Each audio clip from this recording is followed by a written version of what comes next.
ಈ ಬಗ್ಗೆ ಮಾತನಾಡೋದಕ್ಕೆ ಮಾಜಿ ಡಿಸಿಎಂ ಈಶ್ವರಪ್ಪನವರು ದೂರವಾಣಿ ಸಂಪರ್ಕಕ್ಕೆ ಸಿಕ್ಕಿದ್ದಾರೆ. ಈಶ್ವರಪ್ಪನವರೇ ನಮಸ್ತೆ. ಎಸ್.ಎಂ. ಕೃಷ್ಣ ಅವರ ಅಗಲಿಕೆ ದೊಡ್ಡ ಮಟ್ಟದ ನೋವು, ಹೇಗೆ ನೆನಪು ಮಾಡ್ಕೊಳ್ತೀರಿ ಸರ್? ಎಸ್.ಎಂ. ಕೃಷ್ಣರವರು ಒಬ್ಬ ದೊಡ್ಡ ಚಿಂತಕರು. ರಾಷ್ಟ್ರ ಮಟ್ಟದಲ್ಲಿ ಪ್ರತಿ ಹಂತದಲ್ಲೂ ಕೂಡ ಬೆಳವಣಿಗೆಯನ್ನು ಗಮನಿಸ್ತಾ ಕೊನೆಗೆ ಅವರು ರಾಷ್ಟ್ರೀಯತೆ, ಹಿಂದುತ್ವ, ನರೇಂದ್ರ ಮೋದಿ ಅವರ ನಾಯಕತ್ವವನ್ನು ಒಪ್ಪಿ ಬಂದಿದ್ದು ಅಂತ ಚಿಂತಕರ ಯೋಚನೆ ಸರಿ ಇದೆ ಅಂತ ನಮಗೆಲ್ಲ ಅನಿಸ್ತು. ನಾನು ಮೊದಲನೇ ಬಾರಿ ಶಾಸಕನಾದಾಗ ಎಸ್.ಎಂ. ಕೃಷ್ಣರವರು ಸಭಾಧ್ಯಕ್ಷರಾಗಿದ್ರು. ಸಭಾಧ್ಯಕ್ಷರಾದಂತ ಸಂದರ್ಭದಲ್ಲಿ ನಾನಿನ್ನು ವಿಧಾನಸೌಧದಲ್ಲಿ ಹೇಗ್ ಮಾತಾಡ್ಬೇಕು, ಏನ್ ಮಾತಾಡ್ಬೇಕು ಅನ್ನೋಂತ ಕಲ್ಪನೆ ಕೂಡ ನನಗೆ ಇರ್ಲಿಲ್ಲ. ಮೋಸ್ಟ್ಲಿ ಈಶ್ವರಪ್ಪನವರು 1989 ಆ ದಿನಗಳು ಅಂದ್ರೆ ಅವರು ಸ್ಪೀಕರ್ ಆಗಿದ್ದು 89 ನಾನು ನೇರ ಮೊದಲನೇ ದಿನನೇ ಅವರು ಸ್ಪೀಕರ್ ಆದ ದಿನ ಅವ್ರಿಗೆ ಅಭಿನಂದನೆ ಸಲ್ಲಿಸೋದಕ್ಕೋಸ್ಕರ ಅವ್ರ ಚೇಂಬರ್ಗೆ ಹೋಗಿ ನನ್ ಪರಿಚಯ ಮಾಡ್ಕೊಂಡೆ. ನಾನು ಬಹಳ ಸಂತೋಷ ಪಟ್ರು. ಹೂನಪ್ಪ, ಶಿವಮೊಗ್ಗದಿಂದ ಗೆದ್ದು ಬಂದಿದ್ಯಾ, ತುಂಬಾ ಸಂತೋಷ, ನೀನ್ ಒಳ್ಳೆ ಕೆಲಸ ಮಾಡು ಅಂದ್ರು. ನಾನು ಅವ್ರು ಮಾತಾಡಿದಾಗ ಒಬ್ಬ ಪಕ್ಷಾತೀತ ನಾಯಕ ಅನ್ನೋದು ಅನ್ಸಿ ನನಗೂ ಕೂಡ ಎಲ್ಲಾ ಪಕ್ಷದ ಜೊತೆಗೂ ಕೂಡ ಹೊಂದ್ಕೋಬೇಕು ಅನ್ನಂತ ಮಾರ್ಗದರ್ಶನ ಮಾಡಿದಂತ ವ್ಯಕ್ತಿ ಎಸ್.ಎಂ. ಕೃಷ್ಣರವರು. ಎಲ್ಲಾ ವಿಚಾರದಲ್ಲೂ ನಾನು ಅವ್ರ ಹತ್ರ ಹೋಗ್ತಾ ಇದ್ದೆ. ಏನ್ ಪ್ರಶ್ನೆಗಳು ಕೇಳಬೇಕು, 0 ಅವರ್ ಅಲ್ಲಿ ಏನ್ ಮಾತಾಡಬೇಕು ಅಂತ ಹೇಳಿದಾಗ ನಿಜಕ್ಕೂ ಬೆನ್ ತಟ್ಟಿ ಹೀಗ್ ಮಾಡು ಅಂತ ಒಂದು ಗುರು ಸ್ವರೂಪದಲ್ಲಿ ನನಗೆ ಮಾರ್ಗದರ್ಶನ ಮಾಡ್ಕೊತಾ ಬಂದ್ರು. ನನಗೆ ಎಷ್ಟು ಸಂತೋಷ ಆಯ್ತು ಅಂದ್ರೆ, ನನಗೆ ಬೇರೆ ಪಕ್ಷದವ್ರ ಜೊತೆ ಈ ರೀತಿ ಹೊಂದ್ಕೊಳಕ್ ಸಾಧ್ಯವಾ ಒಬ್ಬ ರಾಜಕಾರಣಿ ಅಂತ ತೋರ್ಸ್ಕೊಟ್ಟವ್ರು ಅವರು. ಎಲ್ಲಾ ಪಕ್ಷದವ್ರ ಜೊತೆಗೆ ಸ್ನೇಹ ಇಟ್ಕೋಬೇಕು ಅಂತ. ಅದಾದ ನಂತರ ಅಭಿವೃದ್ಧಿ ಕಾರ್ಯಗಳ ಬಗ್ಗೆನೂ ಕೂಡ ಅವ್ರ ಹತ್ರ ನಾನು ಪ್ರಸ್ತಾಪ ಮಾಡ್ತಿದ್ದೆ. ಅವ್ರು ಹೇಳಿದ್ರು, ನಿಮ್ಮೂರ್ ಏನೇನ್ ಬೇಕು ಅಂತ ಒಂದ್ ಪಟ್ಟಿ ಮಾಡ್ಕೋ, ಸಂಬಂಧಪಟ್ಟ ಮಂತ್ರಿಗಳ ಹತ್ರ ಒಂದ್ ಪತ್ರ ಹಿಡ್ಕೊಂಡು ನೇರ ತಗೊಂಡೋಗಿ ಕೊಡು.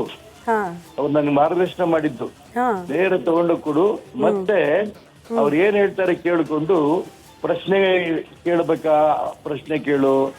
ಬೇರೆ ಬೇರೆ ರೂಪದಲ್ಲಿ ಮಾತಾಡ್ಬೇಕಾ, ಬೇರೆ ಬೇರೆ ರೂಪದಲ್ಲಿ ಮಾತಾಡು. ಒಟ್ಟಾರೆ ನಿನ್ ಕ್ಷೇತ್ರದ ಅಭಿವೃದ್ಧಿ ಏನೇನ್ ಮಾಡ್ಬೇಕು ಮಾಡು ಅಂತ ತೋರಿಸ್ಕೊಂಡಂತ ವ್ಯಕ್ತಿ ಆತ. ನಾನು ಇವತ್ತು ಎಸ್.ಎಂ. ಕೃಷ್ಣರವರು ಇಲ್ಲ ಅಂತ ಕೇಳ್ತಿದ್ದಂಗೆನೆ ನನ್ನ ಒಬ್ಬ ಗುರುನೇ ಕಳ್ಕೊಂಡೆ, ತಂದೆನೇ ಕಳ್ಕೊಂಡೆ ಅನ್ನಷ್ಟು ನೋವು ನನಗೆ ಆಗ್ತಾ ಇದೆ. ಯಾಕಂತಂದ್ರೆ ವೈಚಾರಿಕವಾಗಿ ಅವರು ಪ್ರಾರಂಭದಿಂದನೂ ಕೂಡ ಕಾಂಗ್ರೆಸ್ ನಲ್ಲಿ ಇದ್ರು ಕೂಡ ಯಾವುದೇ ರೂಪದಲ್ಲೂ ಕೂಡ ಅವರು ಪಕ್ಷ ನೋಡ್ಲಿಲ್ಲ. ಕೊನೆಗೆ ರಾಷ್ಟ್ರೀಯ ವಿಚಾರಗಳಿಗೆ, ಹಿಂದುತ್ವದ ವಿಚಾರಕ್ಕೆ ನರೇಂದ್ರ ಮೋದಿ ನೇತೃತ್ವವನ್ನು ಒಪ್ಪಿ ಬಿಜೆಪಿ ಬಂದಿದ್ದು ನಿಜಕ್ಕೂ ಸಂತೋಷ. ಆನಂತರನು ಅವ್ರ ಹತ್ರ ಹೋಗಿದ್ದೆ ನಾನು. ಬಹಳ ಲೇಟ್ ಆಗಿ ಬಂದಿರ್ತಾರಂತ ನಕ್ಕರವ್ರು. ಎಲ್ಲದಕ್ಕೂ ಕೂಡ ಕಾಲ ಕೂಡ್ ಬರ್ಬೇಕಪ್ಪ, ಒಳ್ಳೇದಾಗ್ಲಿ, ನಿಮ್ ಜೊತೆ ನಾನು ಬಂದ್ಬಿಟ್ನಲ್ಲ ಅನ್ನೋಂತ ಮಾತನ್ನ ಅವ್ರು ಹೇಳಿದಾಗ ಎಷ್ಟು ಸಂತೋಷ ಆಯ್ತು ಅಂದ್ರೆ ಅಷ್ಟಿಷ್ಟಲ್ಲ. ಎಸ್.ಎಂ. ಕೃಷ್ಣರವರು ಎಲ್ಲ ಯುವಕರು ಕೂಡ ಮಾರ್ಗದರ್ಶಕರು, ಎಲ್ಲಾ ರಾಜಕಾರಣಿಗಳು ಕೂಡ ಆದರ್ಶ. ರಾಷ್ಟ್ರ ಮಟ್ಟದಲ್ಲಿ, ಅಂತಾರಾಷ್ಟ್ರೀಯ ಮಟ್ಟದಲ್ಲೂ ಕೂಡ ಪ್ರಖ್ಯಾತಿ ಆಗಿದ್ರು. ಯಾಕಂತಂದ್ರೆ ವಿದೇಶಾಂಗ ಸಚಿವರು ಕೂಡ ಆಗಿದ್ರು ಅವರು. ಇಂತ ಒಬ್ಬ ವ್ಯಕ್ತಿ ಇವತ್ತು ಕಳ್ಕೊಂಡಿದ್ದು ನಮ್ಮ ದೇಶಕ್ಕೆ ದೊಡ್ಡ ನಷ್ಟ. ನಮ್ಮ ದೇಶಕ್ಕೆ ದೊಡ್ಡ ನಷ್ಟ. ಯಾಕೆಂತಂದ್ರೆ ನಾವು ಯಾರೇ ಸತ್ರು ಕೂಡ ರಾಷ್ಟ್ರೀಯ ನಷ್ಟ ಅದು ಇದು ಅಂತ ಹೇಳ್ತೀವಿ ನಾವು, ಇಲ್ಲ ಅಂತಲ್ಲ. ಆದ್ರೆ ಇದು ಬರೀ ಗಂಟ್ಲಲ್ಲಿ ಹೇಳೋದಲ್ಲ, ನಾನು ಹೃದಯಾಂತರಾಳದಿಂದ ಹೇಳ್ತಾ ಇದ್ದೇನೆ. ನಮ್ಮ ದೇಶ ದೊಡ್ಡ ನಷ್ಟ ಇವತ್ತು ಎಸ್.ಎಂ. ಕೃಷ್ಣ ಅವರನ್ನು ಕಳ್ಕೊಂಡ ತಕ್ಷಣ ಆಗಿದೆ. ಎಲ್ಲ ವರ್ಗದ ಜನಕ್ಕೆ, ಅವ್ರು ಎಲ್ಲೂ ಕೂಡ ಜಾತಿಯನ್ನು ತರಲೇ ಇಲ್ಲ. ಅವರು ಮುಖ್ಯಮಂತ್ರಿ ಆದಂತ ಸಂದರ್ಭ ಇರ್ಬೋದು, ವಿದೇಶಾಂಗ ಸಚಿವರಾಗಿದ್ದಂತ ಸಂದರ್ಭ ಇರ್ಬೋದು, ಸಭಾಧ್ಯಕ್ಷರಾಗಿದ್ದಂತ ಸಂದರ್ಭ ಇರ್ಬೋದು, ಎಂದೆಂದೂ ಕೂಡ ಅವ್ರ ಜಾತಿ ತರಲಿಲ್ಲ. ಯಾಕಂದ್ರೆ ಇವತ್ತು ರಾಜಕಾರಣದಲ್ಲಿ ಎಲ್ಲೋದ್ರೂ ಬರೀ ಜಾತಿ ಅಸಹ್ಯ ಹುಟ್ಟಿದೆ. ಆದ್ರೆ ಎಸ್.ಎಂ. ಕೃಷ್ಣ ನಮ್ಮ ಜೀವನದಲ್ಲಿ, ಯಾಕೆಂದ್ರೆ ನಾನು ಮೊದಲನೇ ಬಾರಿ ಹೋದ ನೀನ್ ಯಾವ ಜಾತಿ ಅಂತ ನನಗೆ ಕೇಳಲಿಲ್ಲ ಅವರು. ನಾನು ಒಬ್ಬ ಯುವಕ, ಏನಪ್ಪ ಶಿವಮೊಗ್ಗದಲ್ಲಿ ಅಂತ ಕ್ಷೇತ್ರ ನಿಮ್ಗೆ ಗೆದ್ದು ಬಂದಿರೋ ತುಂಬಾ ಆಶ್ಚರ್ಯ ಅಂತಂದ್ರೆ ಯಾಕೆ ಯಾವಾಗ್ಲೂ ಕೂಡ ಶಿವಮೊಗ್ಗದಲ್ಲಿ ಕಾಂಗ್ರೆಸ್ಸೇ ಗೆದ್ಕೊಂತ ಬರ್ತಾ ಇತ್ತು. ಜೊತೆಗೆ ಯಾವಾಗಲೂ ಬ್ರಾಹ್ಮಣರೇ ಗೆದ್ಕೊಂಡ್ ಬರ್ತಾ ಇದ್ರು. ಒಬ್ಬ ಹಿಂದುಳಿದ ವರ್ಗದ ನೀನ್ ಅಲ್ಲಿ ಹೆಂಗ್ ಗೆದ್ದೆ ಅಂದ್ರು ಕೇಳಿದ್ರು ನಂಗೆ ಅವರು. ಹಾ ಇಲ್ಲ ಸರ್, ನಮ್ಮೂರಲ್ಲಿ ಸಂಘಟನೆ ಬಹಳ ಮುಖ್ಯ, ನಮ್ಮೂರಲ್ಲಿ ಜಾತಿ ನೋಡೋದಿಲ್ಲ, ಹಾ ಎಲ್ರೂ ಕೂಡ ಹಿಂದುತ್ವನೇ ನಮ್ಮೂರಲ್ಲಿ ನೋಡ್ತಾರೆ ಅಂತ ಹೇಳಿದಾಗ ಬಹಳ ಸಂತೋಷ ಪಟ್ರು.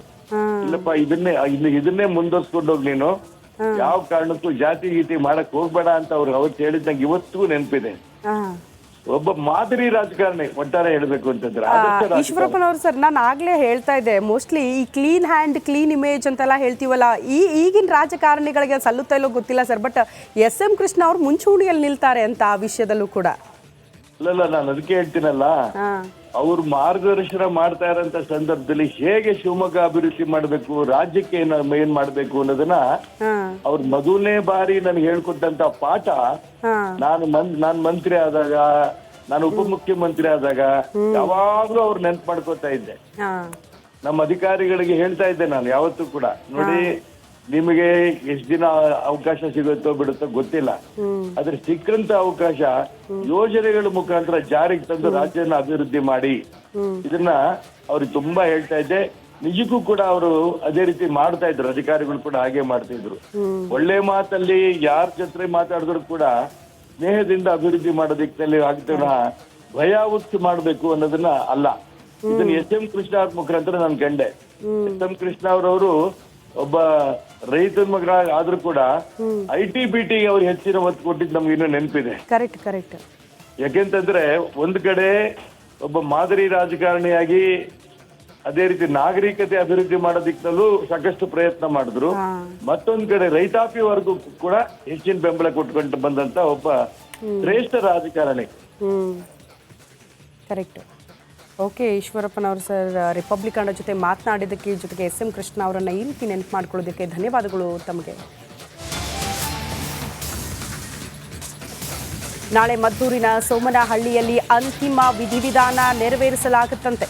ನಾಳೆ ಬೆಳಗ್ಗೆ ಪಾರ್ಥಿವ ಶರೀರ ಮದ್ದೂರಿಗೆ ಶಿಫ್ಟ್ ಮಾಡಲಾಗುತ್ತೆ. ಕೃಷ್ಣ ನಿವಾಸಕ್ಕೆ ಡಿ.ಕೆ. ಶಿವಕುಮಾರ್ ಅವರ ಪತ್ನಿ ಆಗಮಿಸಿದ್ದಾರೆ. ನಾಳೆ ಮದ್ದೂರಿನ ಸೋಮನಹಳ್ಳಿಯಲ್ಲಿ ಅಂತಿಮ ವಿಧಿವಿಧಾನ ಅಂದರೆ ಅವರ ಹುಟ್ಟೂರಿನಲ್ಲೇ ಅಂತ್ಯಕ್ರಿಯೆ ನೆರವೇರಿಸೋದಕ್ಕೆ ಮೋಸ್ಟ್ಲಿ ಕುಟುಂಬಸ್ಥರು ನಿರ್ಧಾರ ಮಾಡಿದ್ದಾರೆ ಅಂತ. ಡಿ.ಕೆ. ಶಿವಕುಮಾರ್ ಅವರ ಪತ್ನಿ ಆಗಮನ ಆಗಿದೆ. ರಾಜಕೀಯವಾಗಿ ಬಿಟ್ಬಿಡಿ, ಡಿ.ಕೆ. ಶಿವಕುಮಾರ್ ಅವರ ಫ್ಯಾಮಿಲಿ ಮತ್ತು ಎಸ್.ಎಂ. ಕೃಷ್ಣ ಅವರ ಫ್ಯಾಮಿಲಿ ಇವರೆಲ್ಲ ಬೀಗರು, ನಾವು ನಮ್ಮ ಮಾತಲ್ಲಿ ಹೇಳೋದಾದರೆ ಬೀಗರು. ಹಾಗಾಗಿ ಅವರ ಪತ್ನಿಯ ಆಗಮನ ಆಗಿದೆ. ಡಿ.ಕೆ. ಶಿವಕುಮಾರ್ ಅವರ ಪತ್ನಿಯ ಆಗಮನ ಎಸ್.ಎಂ. ಕೃಷ್ಣ ಅವರ ನಿವಾಸಕ್ಕೆ ಬಂದಿದ್ದಾರೆ. ಮತ್ತೊಂದು ಕಡೆ ಸುತ್ತೂರು ಶ್ರೀಗಳ ಆಗಮನ ಕೂಡ ಆಗಿದೆ ಎಸ್.ಎಂ. ಕೃಷ್ಣ ಅವರ ನಿವಾಸಕ್ಕೆ. ನಾನು ಆಗಲೇ ಹೇಳಿದೆ, ಬರೀ ರಾಜಕೀಯವಾಗಿ ಅಲ್ಲ, ಬೇರೆ ವಲಯದಲ್ಲಿರೋರ ಜೊತೆ ಕೂಡ ಬಹಳ ಆಪ್ತರಾಗಿದ್ರು ಎಸ್.ಎಂ. ಕೃಷ್ಣ ಅವರು ಅಂತ. ಈಗ ಸುತ್ತೂರು ಶ್ರೀಗಳು ಕೂಡ ಆಗಮಿಸಿದ್ದಾರೆ ಅನ್ನೋದ್ರ ಬಗ್ಗೆ ಮಾಹಿತಿ ಸಿಗ್ತಾ ಇದೆ. ಅವರ ನೇರ ದೃಶ್ಯಗಳು ಅಂದರೆ ಎಸ್.ಎಂ. ಕೃಷ್ಣ ಅವರ ನಿವಾಸದ ನೇರ ದೃಶ್ಯಗಳು ನೋಡಿ. ಸುತ್ತೂರು ಶ್ರೀಗಳು ಒಳಗಡೆ ಎಂಟ್ರಿ ಆಗ್ತಾ ಇರುವಂಥ ದೃಶ್ಯ ನಾವು ಗಮನಿಸ್ತಾ ಇದ್ದೀವಿ. ರಿಪಬ್ಲಿಕನ ನೇರ ದೃಶ್ಯಗಳನ್ನು ಎಸ್.ಎಂ. ಕೃಷ್ಣ ಅವರ ನಿವಾಸದಲ್ಲಿ ಏನಾಗ್ತಾ ಇದೆ ಅನ್ನೋದ್ರ ಬಗ್ಗೆ ತೋರಿಸ್ತಾ ಇದ್ದೀವಿ. ಕಾರಣ ಗಣ್ಯರ ಆಗಮನ ಆಗಲಿದೆ. ಅದಕ್ಕೂ ಮುನ್ನ ಶ್ರೀಗಳ ಆಗಮನ ಆಗಿದೆ. ಡಿ.ಕೆ. ಶಿವಕುಮಾರ್ ಅವರ ಪತ್ನಿ ಆಗಮಿಸಿದ್ದಾರೆ. ಡಿ.ಕೆ. ಶಿವಕುಮಾರ್ ಅವರ ಪತ್ನಿ ಆಗಮಿಸಿರೋ ದೃಶ್ಯ ನಿವಾಸಕ್ಕೆ ಎಸ್.ಎಂ.